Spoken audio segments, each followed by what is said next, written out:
Hello everyone. This video is related with the topic investment fluctuation reserve.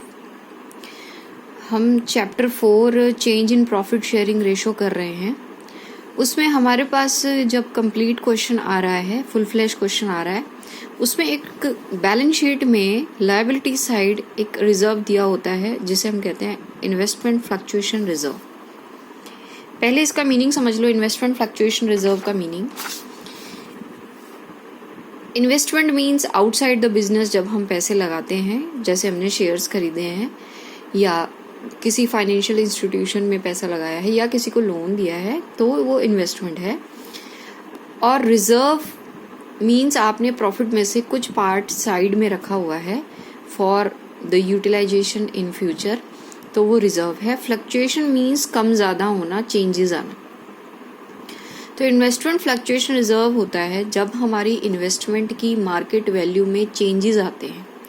कभी वो बढ़ जाती है, कभी वो कम हो जाती है मार्केट वैल्यू. जैसे शेयर्स हैं, मान लीजिए हमने किसी कंपनी के शेयर्स को खरीदा है, तो वो कंपनी के जो शेयर्स हैं वो कभी तो उनका प्राइस बढ़ जाता है, कभी डाउन आ जाता है. तो इस चेंज को हम फ्लक्चुएशन कहते हैं, fluctuation in the market value of investment. तो उस अगर मान लीजिए जो चेंजेस है वो बहुत कम हो गए हैं, मतलब प्राइसेस डाउन चले गए हैं बहुत, तो उसका हमें लॉस होगा. तो इस लॉस से बचने के लिए हम एक रिजर्व क्रिएट करते हैं जिसे हम कहते हैं इन्वेस्टमेंट फ्लक्चुएशन रिजर्व. अब आपके पास अकाउंटिंग ट्रीटमेंट क्या है? फॉर एग्जाम्पल, मैंने कुछ एग्जाम्पल्स लिए हैं यहाँ पे.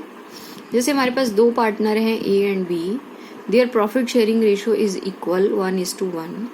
मैं यहाँ पे कुछ केसेस ले रही हूँ. इन केसेस के अकॉर्डिंग ही आपने क्वेश्चन को सॉल्व करना है. और ये जो टॉपिक है, अगर आपने अभी कर लिया इसमें, तो एडमिशन रिटायरमेंट में जो चैप्टर आगे आने वाले हैं उनमें आपको बहुत फ़ायदा मिलेगा.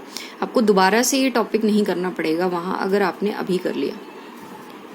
First, investment fluctuation reserve balance sheet में लायबिलिटी साइड गिवन है 60,000 का, और इन्वेस्टमेंट फ्लक्चुएशन इन्वेस्टमेंट दी हुई है 1 लाख की, और मार्केट वैल्यू है 80,000 की.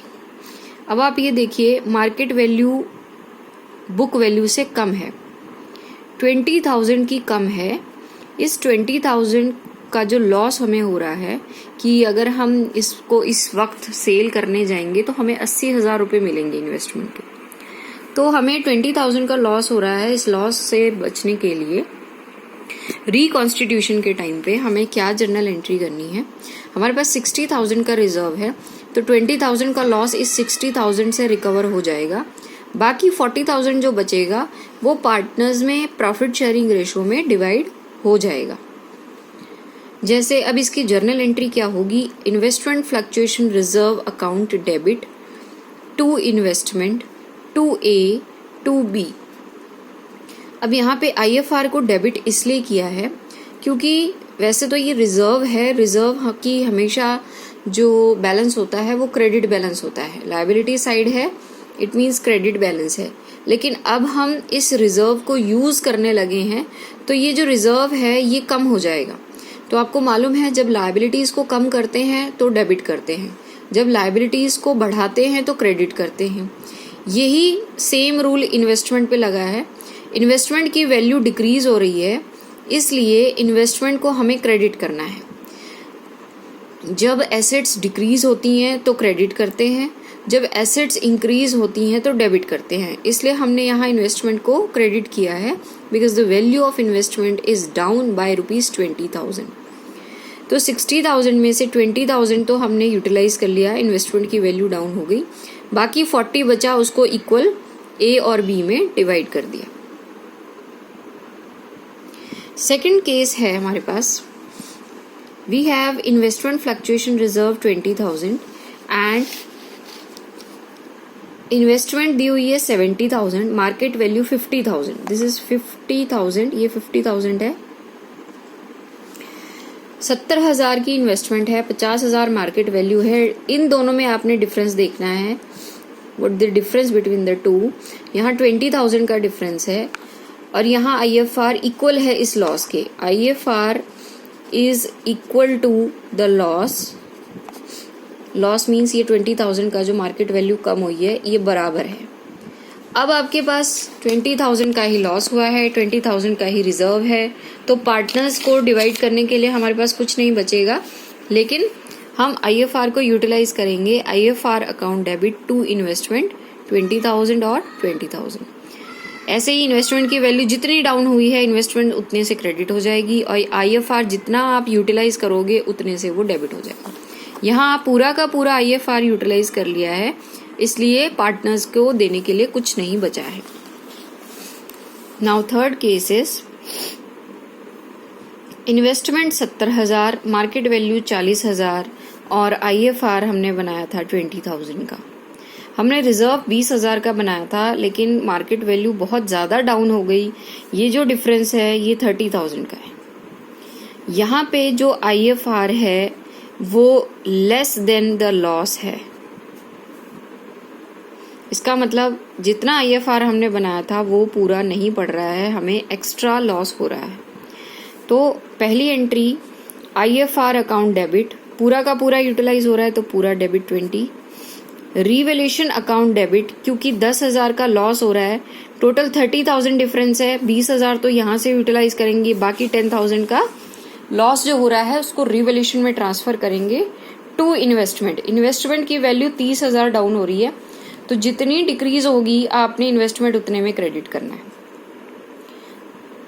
अब इस रिवैल्यूएशन को क्या करना है, ये लॉस है तो ये एट लास्ट पार्टनर्स में ही डिवाइड होगा। इस लॉस को आपने पार्टनर्स में डिवाइड करना है। AB2 रिवैल्यूएशन 10,000, 5,000, क्योंकि बराबर है तो 5,000 डिवाइड होगा। अब अलग केस एक और है। इन्वेस्टमेंट की वैल्यू 70,000 है, लेकिन मार्केट वैल्यू ज़्यादा है 1 लाख। यहाँ पे मार्केट वैल्यू बहुत ज़्यादा हो गई है, 30,000 का फ़ायदा हो गया है और IFR 20,000 है। अब हमें फ़ायदा हो गया है तो IFR आपका जो है वो लेस देन है प्रॉफिट से। यहाँ पे प्रॉफिट है तो IFR, क्योंकि हमें ज़रूरत नहीं है अब इसको यूटिलाइज करने की, लॉस के केस में ही आप यूटिलाइज करते हो, प्रॉफिट के केस में नहीं करते, तो IFR तो पूरा का पूरा पार्टनर्स में बट जाएगा। IFR account debit to A to B, पूरा का पूरा ये बट गया पार्टनर्स में, क्योंकि ये बच गया, लॉस नहीं हुआ तो यूटिलाइज नहीं हुआ, ये बच गया। अब मार्केट वैल्यू कितनी आई है, 30,000 रुपये बढ़ गई है, तो अब आप इन्वेस्टमेंट को डेबिट करेंगे, क्योंकि मैंने आपको बताया जब एसेट्स की वैल्यू इंक्रीज होती है तो डेबिट करते हैं।